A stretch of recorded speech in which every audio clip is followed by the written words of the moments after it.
Cuando pensamos en crecimiento, usualmente pensamos en números, en estadísticas, en cuadros, en diagramas, pero ahora no les quiero hablar acerca de números ni estadísticas, sino quiero hablarles acerca de dos fundamentos principales que debe tener todo sistema democrático, toda sociedad para poder alcanzar el crecimiento. Recuerdo cuando aún era un niño, cuando iba aún a la escuela primaria, luego de almorzar me acosté en mi sillón y recién conciliando el sueño, un fuerte remesón me despertó. Al principio creí que era un terremoto, me levanté asustado del sillón, pero de pronto, al asomarme por la ventana, vi mucha gente que se iba en una sola dirección, muy rápida, muy apurada, corriendo. Y como todo niño curioso, yo también salí de mi casa y me fui donde estaba la gente. Al final no había sido un terremoto, como yo lo había pensado. Había sucedido que habían puesto un coche bomba, un artefacto explosivo sumamente fuerte en el banco a la vuelta de mi casa.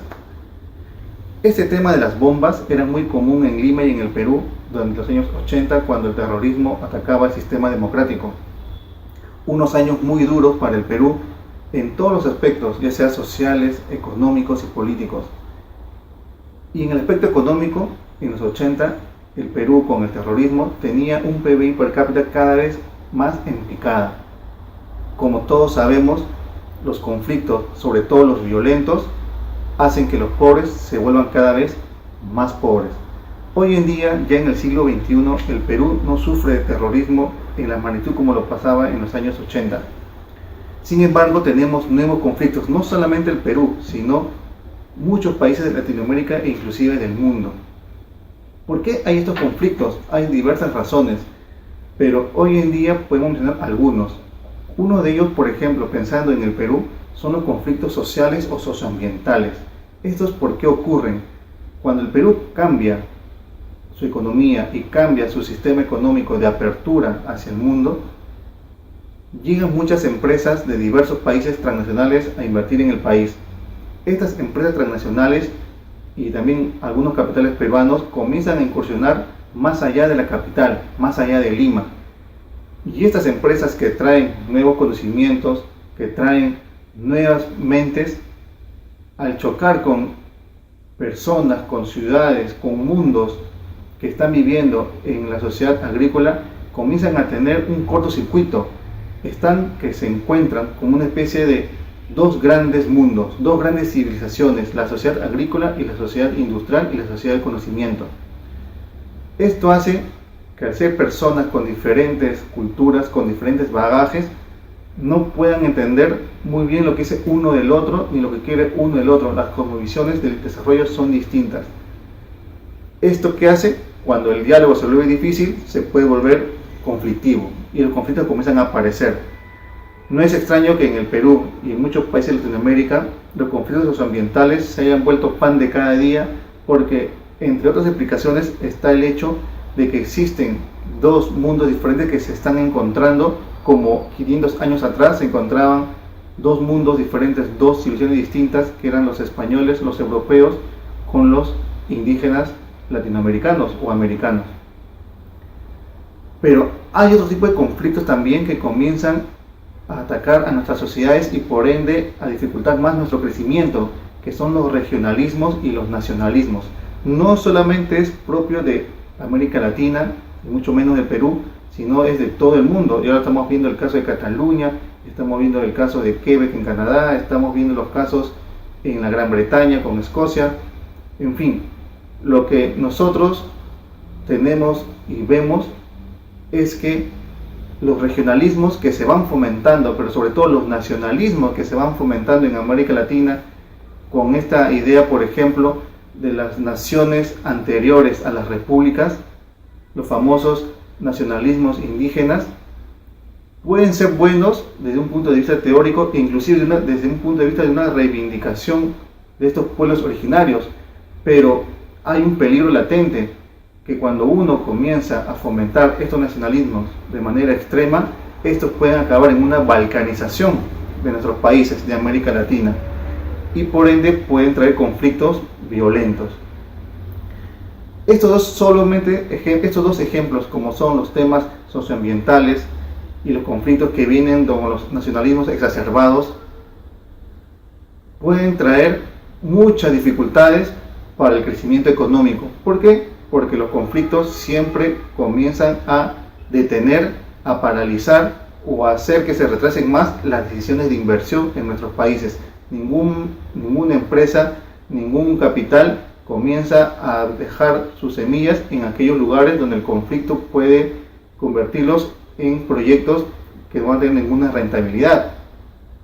Por ello, nuestros países ahora tienen que pensar no solamente en tener unos diplomáticos tradicionales que miran hacia afuera, sino tenemos que formar diplomáticos hacia adentro, es decir, personas que tengan la capacidad de dialogar con los diferentes actores internos de cada uno de nuestros países para poder realizar un diálogo fructífero que evite que los conflictos, que las diferencias se vuelvan violentos y por ende evitar que los capitales se vayan del país o a veces ni siquiera ingresen.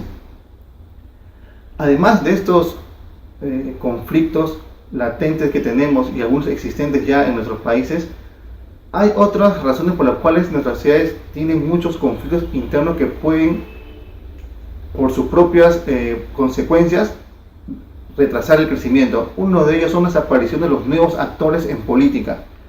La tendencia cada vez mayor en algunos países, en algunas regiones, es defender, por ejemplo, que cada vez los jóvenes con menos edad ingresen al sistema político con el voto. Antes empezaba con los 21 años, se bajó a los 18 años y ahora es hasta los 16 años, como el caso argentino, por ejemplo. En Perú también se comenzó a hablar, y de hecho ya es una ley, el tema del diezmo juvenil o la cuota de jóvenes en las listas, por ejemplo. ¿Está bien que los jóvenes ingresen en política? Puede que sí, pero el tema está en que ya tenemos un nuevo actor y el Estado tiene que responder a sus necesidades, porque cuando un sector social se inserta en el sistema político, en este caso dándosele el voto, pues va a tener que exigir cosas al Estado y el Estado tiene que saber responder. Cuando el Estado no está preparado para responder esas expectativas, esas demandas, entonces pueden crear conflictos entre el Estado y el nuevo actor que entró en la política. Otros actores nuevos, por ejemplo, son los adultos mayores. Es sabido que mientras más pasan los años y mientras más va mejorando las condiciones de vida de las poblaciones, aumenta la esperanza de vida. Los jóvenes de hoy, cuando sean ancianos mañana, no van a ser los ancianos del ayer, van a ser ancianos que aún van a tener mucha fortaleza física, mejores condiciones mentales, es decir, personas que a los 65 años o 70 años aún van a estar más rebosantes de energía que los ancianos de hoy en día. Estas personas que van a tener mayor esperanza de vida y van a tener una mejor calidad de vida, también van a exigir cosas al Estado. El Estado va a estar preparado para atender sus demandas. Si hasta hoy en día no pueden tener muchas demandas, incluyendo a los adultos mayores, pues hay que prepararnos para los conflictos a futuro que van a venir también entre el Estado con los adultos mayores del futuro. Otros ejemplos son con las nuevas minorías, por ejemplo, que van apareciendo en la sociedad, que van exigiendo sus necesidades. Lo que quiero decir en este momento es que cuando un sistema político no asegura la paz interna, y esta paz interna se asegura mediante buenas políticas públicas que puedan atender las demandas de la sociedad y de los diferentes grupos sociales que cada vez están conformados por múltiples minorías, entonces sin paz es muy poco probable que el crecimiento se haga sostenible. Pero ahora, pasando del tema de la paz, vamos a pasar a otro gran tema que también tiene que ver mucho con el crecimiento económico, que es la confianza.